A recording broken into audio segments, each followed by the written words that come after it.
Hello everyone, welcome back to my channel NCRT Maths with Pradeep. Today we are continuing our chapter number 16, that is playing with numbers of grade 8. This is in continuation with the introduction video. So let's see what is the topic. Letters for digits. So this is one of the main topic of this chapter, that is in which few numbers are given, addition is given or multiplication is given, but some of the digits are missing. They have been replaced by few letters and we should find the values of these missing digits. Okay. So there are certain rules which we should always apply for finding these missing letters. So let's see what are the rules. Each letter in the puzzle must stand for just one digit. Okay. Each digit must be represented by just one letter. Suppose in this example, I have used this letter as Q.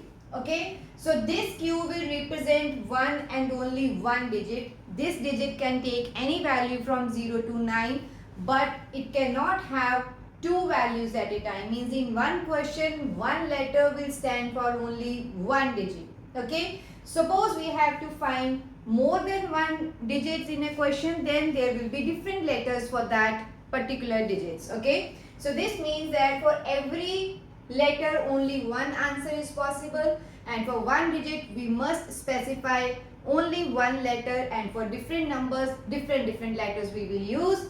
Second rule says that the first digit of a number cannot be 0. Okay. Means any number is given, suppose 35 is given, we cannot, since 32 is a two digit number, so we should write it only as 35. We cannot put 0 before the number. So the rule says that the first digit of a number cannot be 0. That means 035 or 0035. These both are wrong. We cannot put 0 before the number. That means first digit should always be from 1 to 9 only. It cannot be 0. So now let's solve what will be the value of this Q letter in this question, so that when we solve this, our answer should be 501. Okay. So here it is. See how to solve this type of question. This shows that Q plus 3 should be 1, 1 plus Q should be 0, and 3 plus 1 should be 5. Okay, so we will write like this. As we all know that addition we perform this way, and whenever some carry is there, it will go to the next step. Suppose I am using this, that is Q plus 3 should be equal to 1 for this. Okay. And for this number, this is 1 plus Q should give me 0. And for this is 3 plus 1 is equal to 5. Logically, we can say that 3 plus 1 cannot be equal to 5, because 3 plus 1 is always 4. So that means there will be some carry which will come here, and 1 plus 3 plus 1 will give us 5. We should focus on this missing letter. See, Q plus 3 should be equal to 1. So minimum value that I can put for Q is 0. So 0 plus 3 is always 3. That means whenever we are adding any digit to a particular number, definitely that answer will be more than our given number. So whenever this situation comes, that is this addition is always greater than the given two numbers. So indirectly they are telling us that one carry is also there. Like see, 3 plus 9. Okay, 3 plus 9 is equal to 12. But for addition we will use 2 here, and this one will be carried forward. Okay. So similarly, Q plus 3 equals to 1 means indirectly this is 11. So one's digit we are using and other one will be referred as carry. So it should be equal to 11. Now we will find the value of Q. What should be added to 3 to get 11? That is Q is equal to 8. That is Q should be equal to 11 minus 3 as 8. So I got Q as 8. So since second letter is also Q, so same value we will put here, and then we will verify that whether when we adding the given numbers we are getting answer as 501 or not. Let's see. So this is 3, 1, Q. Q I got as 8, so I'll write 8 here. Second is 1, Q, so again 8 and 3. So this should be added. 8 plus 3 is 11, 1 is carry. 1 plus 1, 2, 2 plus 8 is 10. So 0 we will write here, again carry. So 3 plus 1, 4, 4 plus 1 is 5. So here you can see that our answer is correct. So this is how we will find the missing letters in our given question. Okay. So now let's move on to the next topic of this chapter.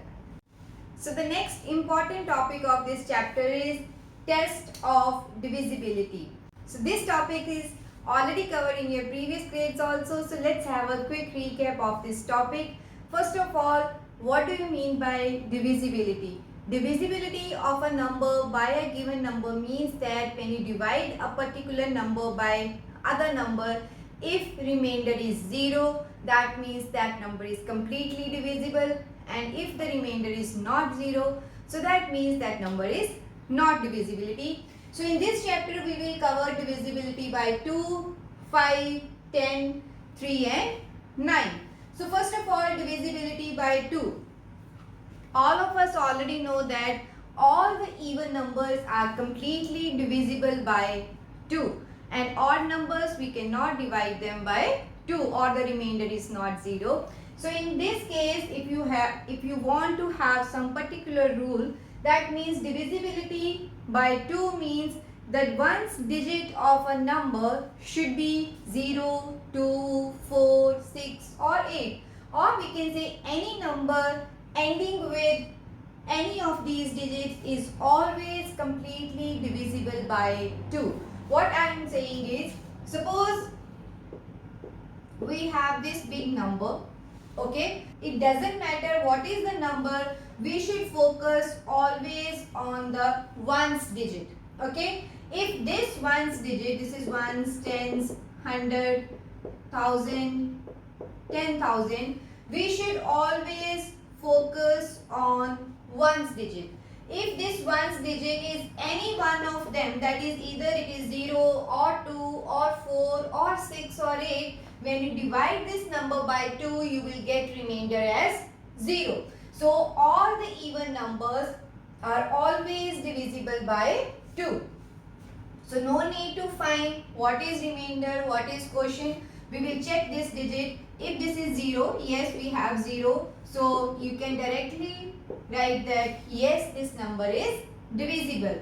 Otherwise, we have our normal method also, that we should divide that given number with any of the numbers whose divisibility is to be checked and find the solution. That is a very long process. So these are the certain rules with which we can directly find whether the number will be divisible or not without doing any calculations. So if I write suppose 81. So what is to be checked? Ones digit. This is 1. This is odd. This is not, 1 is not here. 0, 2, 4, 6 or 8. So directly we can say that this number is not divisible by 2. So now let's move on to the divisibility by 5. As you know, 5, 10, 15, 20 and so on. Okay, so let's find the common parameter here. So 5, 0, 5, 0. If I again focus on the ones digit, it is either coming to 5 or 0. So that means ones digit should be either 0 or 5. If it is 0 or 5, that number is completely divisible by 5. If it is any other digit, then that number is not divisible. For example, if I say 455, we will focus on the last digit. If this digit is either 5 or 0, yes, in this case we have 5. So this number is completely divisible. If I write 398, so again we will check this 8. This is not neither 0 nor 5. So this is not divisible by 5. So next is divisibility by 10. What are the multiples of 10? 10, 20, 100, 2000. So in every case, ones digit is always 0. So one's digit should be 0 for any number to be completely divisible by 10. So we will check the number. If the last digit is 0, so we will say yes, this number is divisible by 10. If this is not 0, then this is not divisible. For example, 9, 8, 7, 5, 6, 0. So since last digit is 0, so we will say yes, this number is divisible. And if it is 3, 7, 5, so we will say this last digit is not 0, so this is not divisible. Okay. So now let's see the rule for divisibility by 3 or 9. This is different from all of these. So now how to check the divisibility of a number with 9 or 3. Suppose first we are focusing on 3. We have to find any number to be divisible by 3 or not. What we will do is we will find the sum of the digits of the given number and check that sum is divisible by 3. If yes, then the number itself will also be divisible by 3. If that sum is not divisible by 3, then the number itself will also be not divisible. Same rule applies for 9 also. Again, we will find the sum of the digits of your given number and we will check if the sum is divisible by 9, the given number will also be divisible. If the sum is not divisible by 9, then that number is also not divisible by 9. So let's see what I am trying to say. Suppose I am taking this number 368 and I have to check this divisibility by 3. So what first thing I should do is we should add the given digits, that is 3 plus 6 plus 8. So 3 plus 6 is 9, 9 plus 8 is 17. Now we will check whether this 17 is divisible by 3, that is 17 comes in the table of 3. No. So if this 17 is not in the table of 3, this number will also be not divisible. So we will say since 17 is not divisible by 3, so 368 is also not divisible by 3. Same thing, suppose we will take the number 153. Okay, so 1 plus 5 plus 3. 1 plus 5 plus 3. So 6 plus 3 is 9. So now 9 comes in the table of 3. So that means this number is also divisible by 3. Same thing applies for 9 divisibility also. Suppose 7 to 9. So we should find the sum of the digits, that is 7 plus 2 plus 9. This is 18. Since 18 comes in the table of 9, so 729 is also divisible by 9. Let's take some other number. 361. So sum of the digits will be 3 plus 6 plus 1. So 3 plus 6 is 9, 9 plus 1 is 10. Since 10 is not divisible by 9, so 361 is also not divisible by 9. These are the different tests of divisibility by 2, 5, 10, 3 and 9. Now the question arises, what type of question will come in your examination? So what they will give you, they will give any number and we will have some variable in that.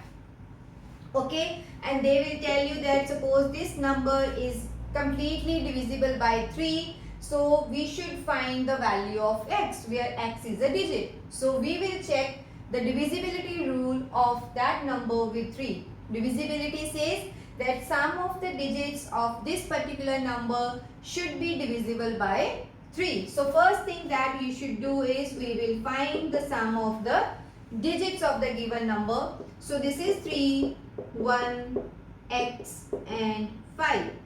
So 3 plus 1 is 4, 4 plus 5 is 9, 9 plus x. Okay, so x we don't know the value of x. So now first thing that you should do is what value should be substituted for x so that the sum is divisible by 3. So first thing, see, 9 itself is divisible by 3. So that means even if I put x as 0, sum will be 9 and that number is divisible. So what we will do is if I put x as 0, what should be sum? That is 9 plus 0 is equal to 9. Since this number is divisible by 3, so we can put x as 0. But there may be more than one option. So next, if I put x as 1, then what should be sum? This is 9 plus 1 is 10. This sum is not divisible by 10, so we cannot take x as 1. So next we will put x as 2. Then what will be the sum? 9 plus 2, this is 11. So this is again not divisible. If I put x as 3, then what should be sum? This is 9 plus 3 as 12. Since this 12 again comes in the table of 3, so we can have x as 3 as well. So next we will check the value for x as 4, 5, 6.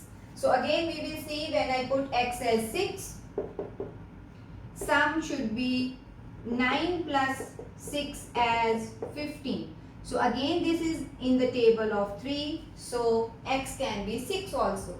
7 when you put 9 plus 7 is 16, so 16 don't come in the table of 3. Now x equals to 8, so 9 plus 8 is 17, so 17 again don't come in the table of 3. If I put x as 9, so sum should be, if I use x as 9, so sum should be 9 plus 9 as 18, since 18 again is divisible by 3, so x can be 9 also. Beyond this, you cannot put any other value, because when we put x equals to 10, 10 is not a digit, it is a 2-digit number. So we cannot put x as 10 to check the further values. So what are the possible solutions? X can be 0, x can be 3, x can be 6 and x can be 9. So that means whenever this type of question will come, we will first add all the given digits plus our variable, and we'll see what values should be substituted for that particular variable, so that our sum should be divisible by 3 or 9, whatever is the case. I hope now test of divisibility topic is clear to you. This is all about this video. See you in my next video with the next topic of this chapter. Thank you.